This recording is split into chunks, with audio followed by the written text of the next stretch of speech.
রিকশা নিয়ে বিধানসভায় যেতে পারলেন না মনোরঞ্জনের রিকশার চাকা আটকে দিল পুলিশ।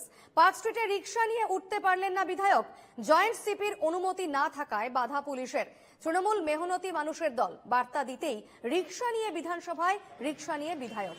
এমএলএ হস্টেল থেকে রিকশা চালাতে শুরু করেন তিনি, কিন্তু পার্ক স্ট্রিটে ওঠার মুখে আটকে দেয় পুলিশ। তবে আগামী দিনে আবারও চেষ্টা করবেন জানিয়েছেন বলাগড়ের তৃণমূল বিধায়ক।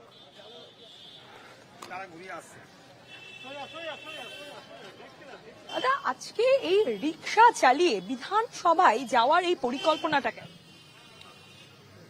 তৃণমূল কংগ্রেস শ্রমজীবী মানুষের দল, মেহনতি মানুষের দল, খেটে খাওয়া মানুষের দল।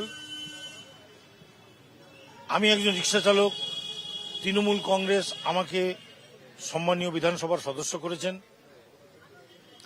মানুষের কাছে এই বার্তাটাই দেওয়া যে তৃণমূল কংগ্রেস তোমারই দল, তোমাদেরই দল, তোমাদের কথাই চিন্তা করে এবং চিন্তা করে বলেই তোমাদের মতো মধ্যে থেকে একজন মানুষকে বিধানসভায় প্রতিনিধি করে পাঠিয়েছে।